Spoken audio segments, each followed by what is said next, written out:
to come up with. By 2021, third quarter, Fuliza had disbursed, our digital business had disbursed 422 billion worth of loans. Think about that number, 422 billion. If you're able to partner and collaborate with NCBA Bank, we're able to come up with solutions that are able to increase your financial inclusion and reach out to some of those members who are looking for digital solutions, especially the younger generation. Why again do you collaborate with NCBA? NCBA is a mature and we have deep expertise in mobile financial services within 5 African countries. We are also well established in innovation. As I've mentioned, we were the first bank to partner on mobile services provision. And also we are the first and most successful mobile savings and loans operator. We're also backed by a strong banking group, the NCBA Group. And NCBA Group is actually an integrated financial partner. We are in, not only do we offer insurance, we also offer leasing. I was speaking to one of the Sacco board members about leasing yesterday. Sometimes you do not want to buy assets, you want to lease them. There are so many businesses within the country right now that are doing leasing. NCBA is into leasing. We're also able to give you financial advisory services, investment services, and even training. We're able to partner and collaborate in terms of training for your members. We also have a reputation and trusted by the regulator because of the experience and the integrity that we have. So thank you so much. I will not take so much of your time. Visit our tent. We have a tent out there. And let's talk and see how we can collaborate. In conclusion, I think we have about over 150 circles that we're already working with, but you could be the next one. Asante sana. Thank you. Is it George? Paul. Thank you very much, Paul. Thank you for alerting us about Fuliza and M-Pesa. I want to ask a small favor. When you go back to the office, can you develop the Fuliza application to block payments to bars and nightclubs? Thank you so much. Yani ikigundua hii ni bili ya pombe ndio inalipwa, inasema the transaction cannot proceed because we yes, but kama ni ya kanisa, Reverend, kanisa iende through. Yeah, lakini ikiona inaelekea kwa bar, I wish the Fuliza system can recognize the environment in which it is being used. Because I see a lot of young people, bill imepita kwa sababu wako na rieng. Unajua rieng? Okay, pole, at your age you may not know. Rieng ni kijana ako na mrembo. Na mrembo anakunywa pombe ziko na jina zaidi ya moja. Glenn Fiddich, Johnny Walker Black. Hiyo kitu ni bei ghali. Na kijana amemaliza ile M-Pesa allocation alikuwa nayo. Unaona anaenda wapi kwa? Fuliza. Please tell your bosses we are concerned. But it's a fantastic presentation. God bless you. Makofi kwake tafadhali.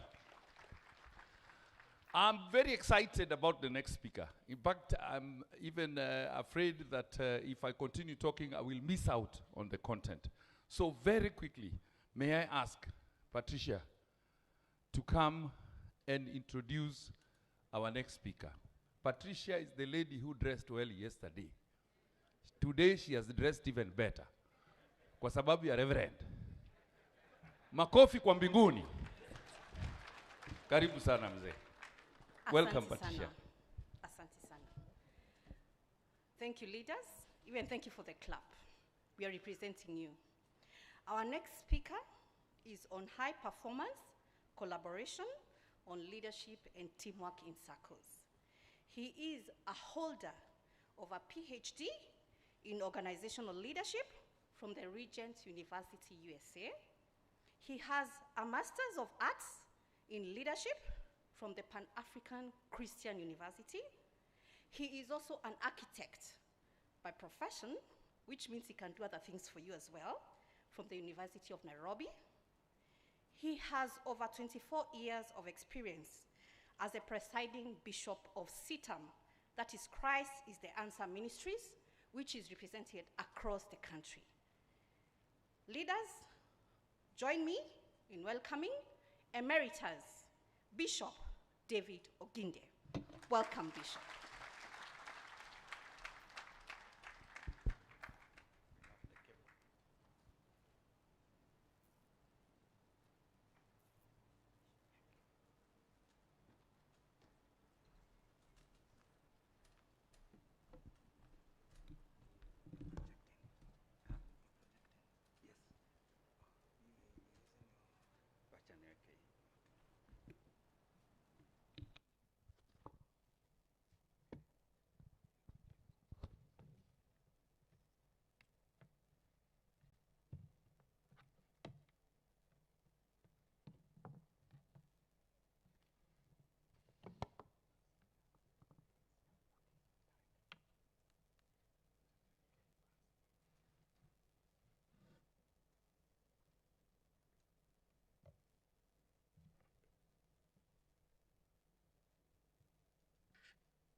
Hello.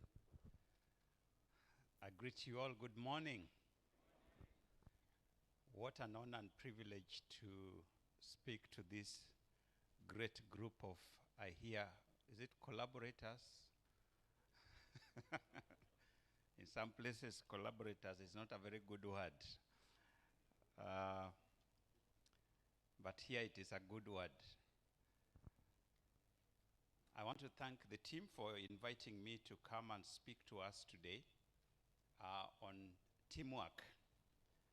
And in the few minutes that we have, I'll try and go through this.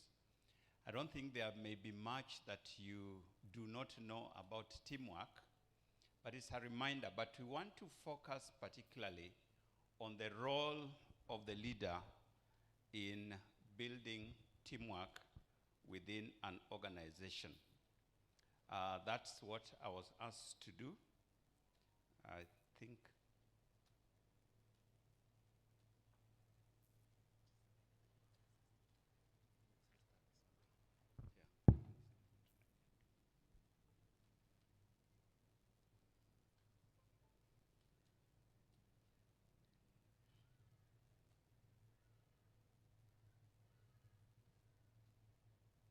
There we are. Good to go. Sorry for that interruption. So I'll be looking more particularly on at teamwork and the role of the leader. That's the topic that I was given: high performance collaboration, leadership and teamwork that works. Leadership and teamwork that works. And so we are going to look at teams and teamwork. First, let me start by way of definition. What exactly is a team and how does it differ from a group? I don't know whether you have been talking to one another here, but I would like to just hear, what is the difference between a team and a group?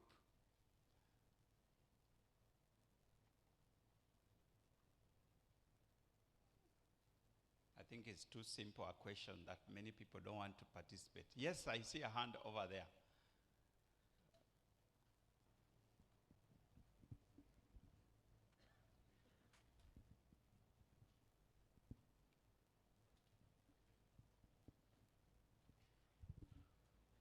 Thank you very much, My name is Director George Nyauke from Sacco.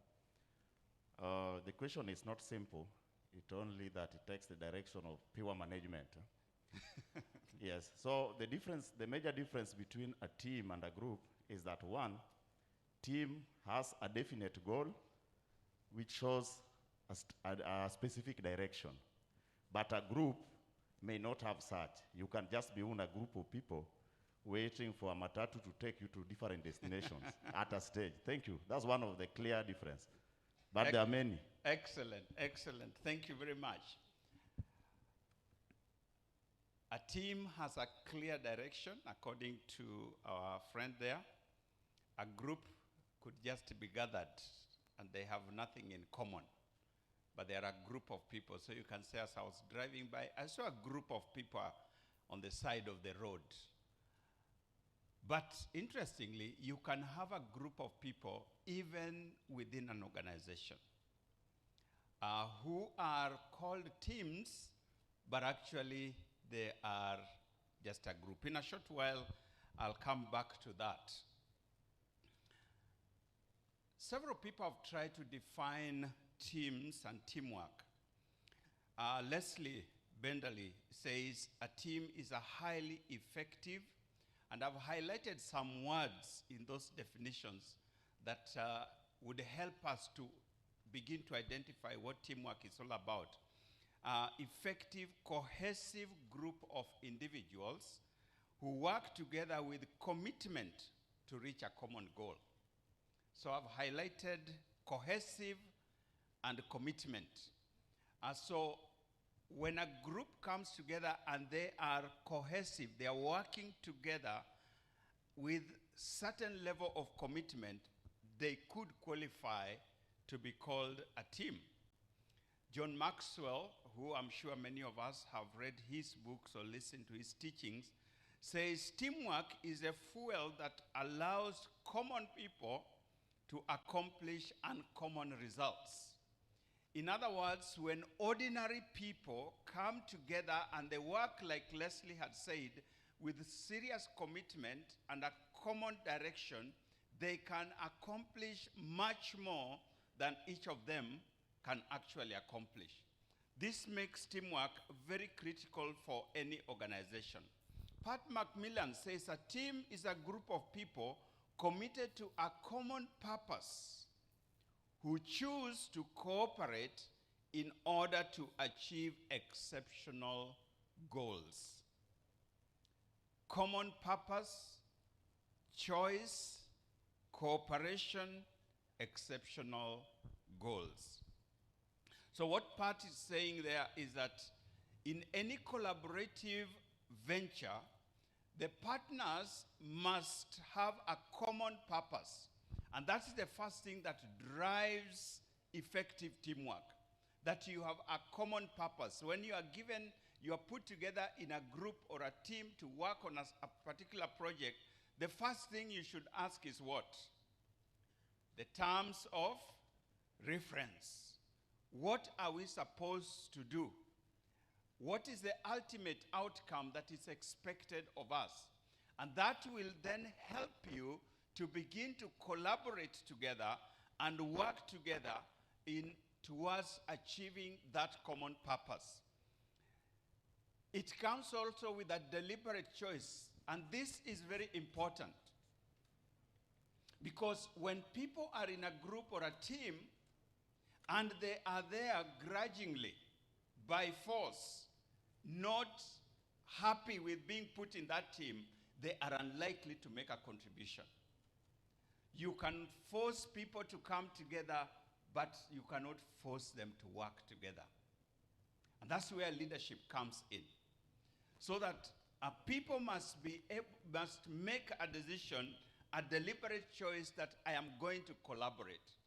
If you are in a group, you are in a team, you are in a committee, you are in a board, you are in a departmental team, if you are going to make a contribution, an effective contribution to that group, team, department, board, you have to make a choice, a personal choice. I want to contribute to this board. I want to contribute to this department. I want to make a difference. And you will see those kinds of people in any team that you are in, whether it's a board, whether it's a department, even a game, a soccer team. You will see people who are serious about the work that is being done, but there are people who are just there. They will not make a contribution. So that idea of choice is very, very important. Then cooperate to achieve exceptional results. Your commitment to a team will not make a difference unless you are willing to cooperate and collaborate with other people, which is the theme for this particular conference. So, we go back to our first question. Which of these two do you think is a team? A group of exceptional individuals or an exceptional group of individuals? Which of the two do you think is a team?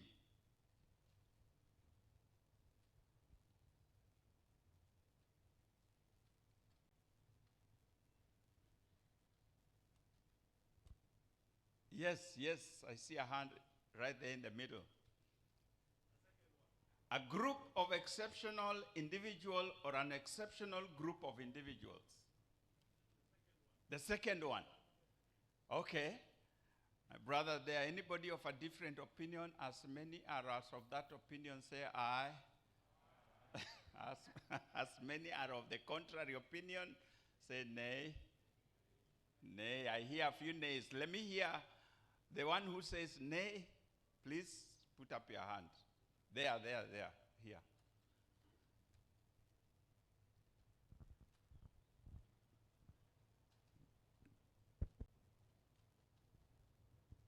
Number one. Why would you say so?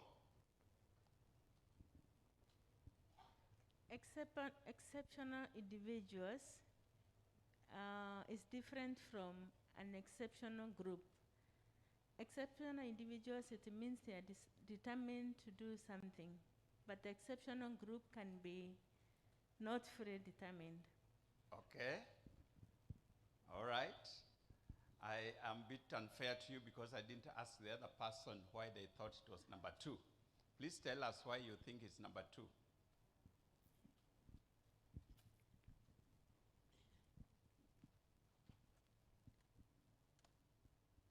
Thank you. Exceptional group means they are already individuals, but they are agreeing to harness their efforts together to get something. So they must have a common purpose. Thank you. Thank you very much. I use this illustration that only the older folks of this group might remember. But there was a time, I think it was in the 80s, and the Nigerian soccer team had just won Olympics in the United States of America. And then there was a friendly match between the Nigerian team and Harambee Stars. Anybody remembers that in the 80s? Especially those of you who are in the soccer field. The conclusion was that was no game. In fact, Kenyans did not even want to go to watch that match at Kasarani. But it was a major match because Nigerians had just shown what they were made of to the world. Kenya Harambee Stars, you know that we don't have a lot of stars in the soccer field. So we knew this was nothing. And I suspect the Nigerians also knew the same because their team was made up of exceptional individuals, a number of them professional soccer players in different parts of the world. And so when they came for this game, they flew in from different parts of the world. And they met in Nairobi a day before the match. different people from different parts of the world, professional players. They had just won a major tournament in the US, and I'm sure they were up in the clouds. As I tell you, any Kenyan would have known what was going to happen. Harambee Stars, on the other hand, were basically dependent on that word Harambee. They were going to pull together and try and beat these guys.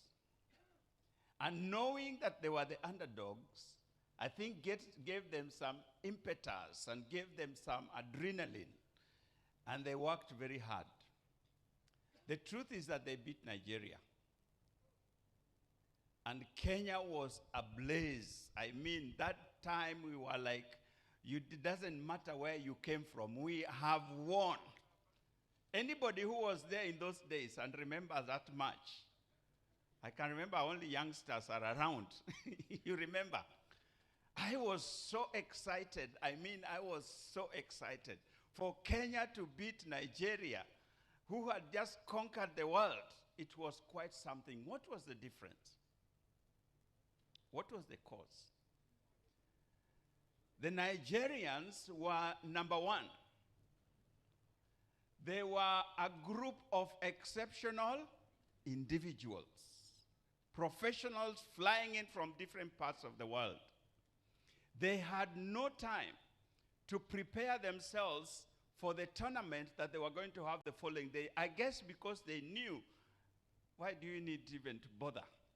Harambee Stars have never gone anywhere. They've never shown anywhere. On the other hand, Harambee Stars, depending on the word Harambee, and pulling themselves together, had been practicing. And when they got to the field, they gave it the best that they could. They won that game. They won that game. I don't want to talk about the return match.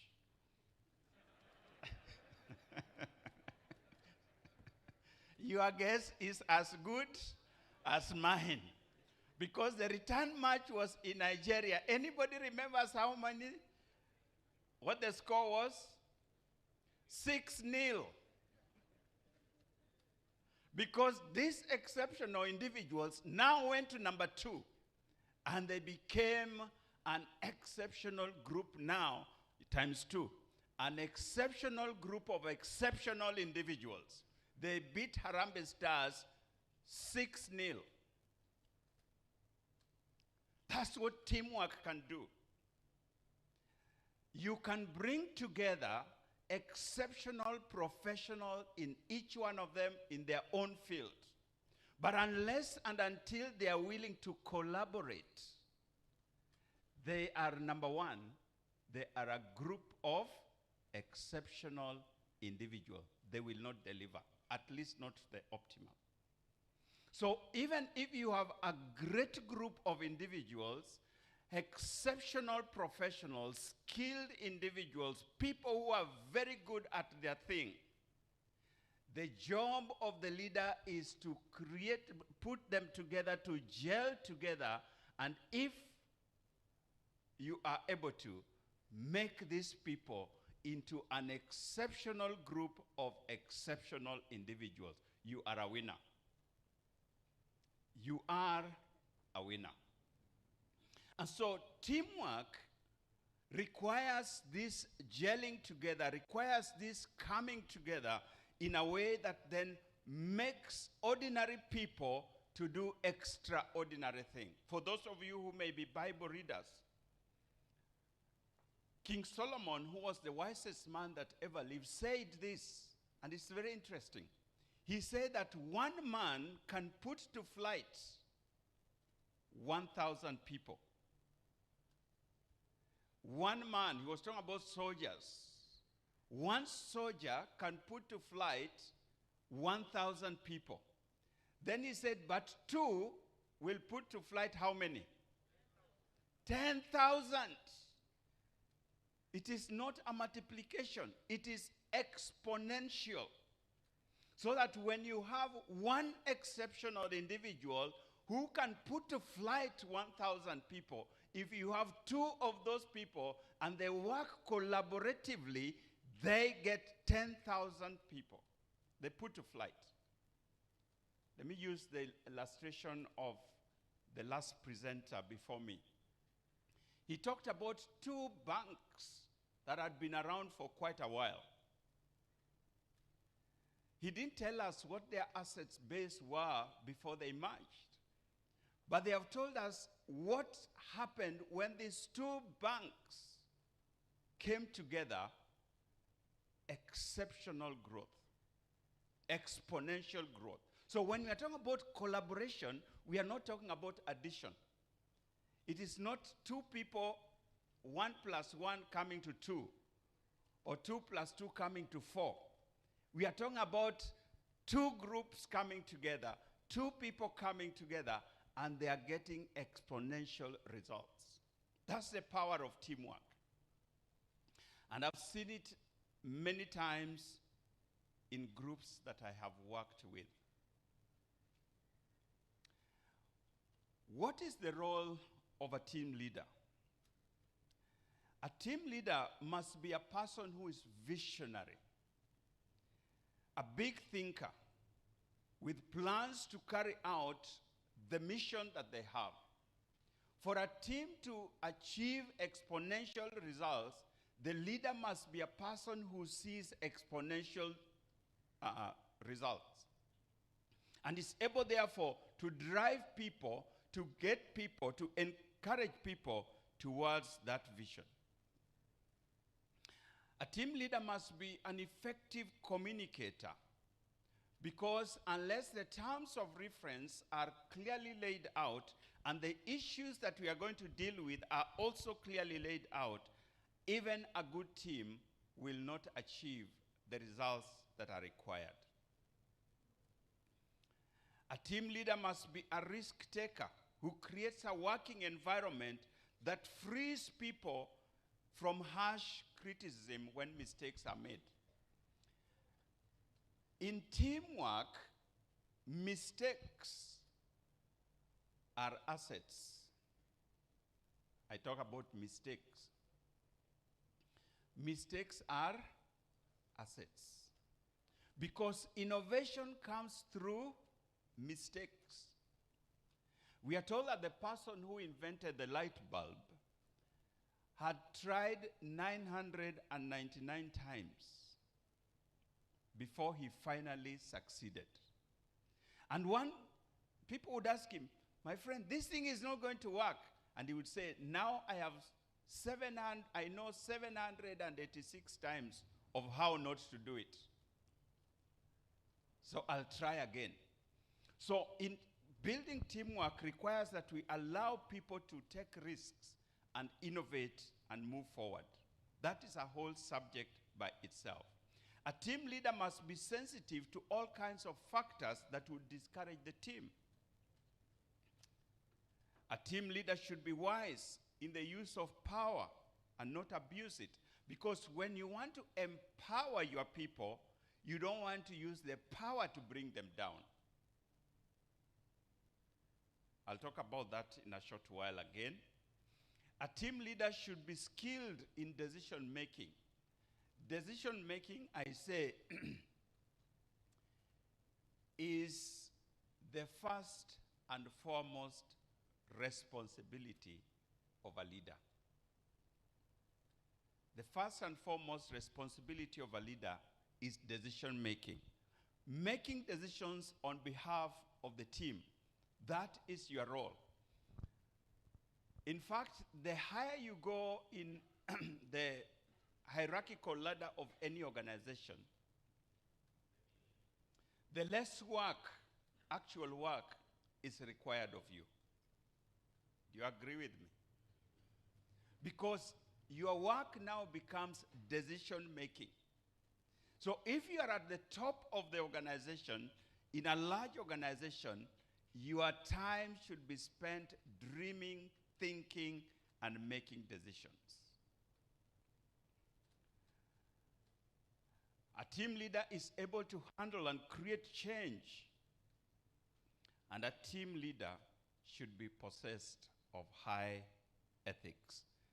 I'm not explaining this because I hope they are self-explanatory, but very important for us in terms of preparing ourselves as leaders. But ultimately, for a team, your courage and your commitment in the face of change may be the only thing that holds your team together. Many years ago, I think that tells you that I'm growing old. When I used to sit with my father in the early days of my life, he would tell me the same story every time we sat down of the things that happened when he was a young person. I think I'm getting there. But let me tell you this many years ago. Many years ago, there was somebody here in this country who talked about the shepherd being struck and the sheep being scattered. Anybody who remembers that story? Many years ago. They got into big trouble. Let the reader understand. When a leader cannot take courage in the face of challenges and difficulties, the team loses morale. That's why in any battle, people aim to get the leader, because when the leader is struck, the rest are scattered. And so a leader must be courageous. A leader must have the commitment to the cause for which they are being called. So let me spend the remaining section of my time talking about how to nurture teamwork in your group. Nurturing teamwork in your group. Teamwork takes practice and develops through several stages. To achieve an effective team leadership paradigm within a team leadership paradigm within an organization, teamwork will grow through at least 4 significant stages. And let me share with you these 4 stages and what the role of the team leader is and what the role of the team members are at each stage. The first one is what we call a startup team. A startup team. What is a startup team? A startup team is any team that either is newly formed. When a team is newly created, that is a startup team. Or has a new leader. This may be a team that has been there. You may have been in a department, in an organization. You may be a whole organization, but that has received a new leader. It does not matter. When a new leader comes, you become a startup team. Because the dynamics of that team begin to change. The way things were done becomes different. And everybody has to learn afresh how we are going to operate as a team. Or where a majority of the members are new. If you are a team of 12 and then 7 members are removed and a new 7 people are brought in, that is a startup team. It doesn't matter how much momentum you already had. It doesn't matter how much you are already achieving. Because this significant number of people have come into the team, that team becomes like a startup team. You have to recalibrate, you have to reset and restart so that you can begin to build this team yet again. A startup team also is one that has new strategic members. If you have a team that is working on a project, and this project has serious financial implications, and so a finance person is very critical to that team. If a new financial person comes to the team, that team is as good as a startup team. Because the ideas that they are going to bring, The way you are going to arrange yourselves and organize yourself is going to be dependent on how this new financial person who has joined your team is going to lead us in the financial issues. Now, one of the mistakes that many teams make, or many times we make in our organization, is to assume that because this team is going on, just because we have brought in a new leader, this team will continue to function the same way. It doesn't work that way. And so you begin seeing a stumbling, a shaking of the team so that they are not moving in the right direction. Or you bring in a new team, a new significant member, or you bring in a majority of members and the teams can actually die.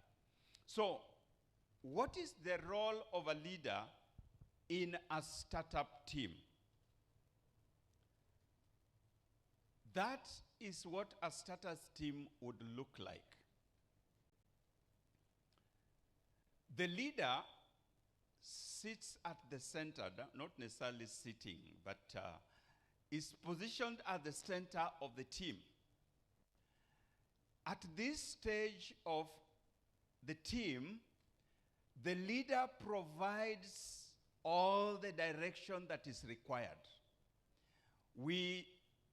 They use what we call directive leadership. Directive leadership, it means that you give direction on almost every decision that is being made. So you require that anything that is going to be done, you as the leader, you must have a say in it. Because you want to give direction to the members so that they know how to operate. They know what needs to be done. And so you are like the hub of this team. Do you notice the white lines? Those are the lines of communication. How are the lines of communication directed? The leader speaks or communicates directly with each and every member of the team, because they want to ensure that every person has understood what we are doing or what we are about, and every person is doing what they are supposed to do, and so you use directive leadership. Directive leadership is very important in times of crisis. Directive leadership is important when things are in chaos, but directive leadership is also important for a startup team. You cannot allow a newly formed team to operate on their own. Everybody will do their own thing, and within no time, there'll be a lot of conflict within that team. So the leader is very critical at the center of this startup team.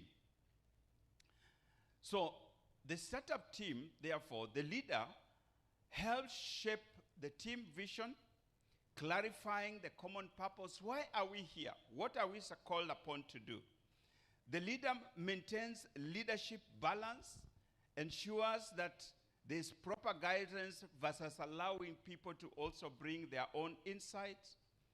The leader builds commitment and confidence within the team so that every person begins to feel that they belong here, and their gifts, their talents, their skills, their contribution is valued.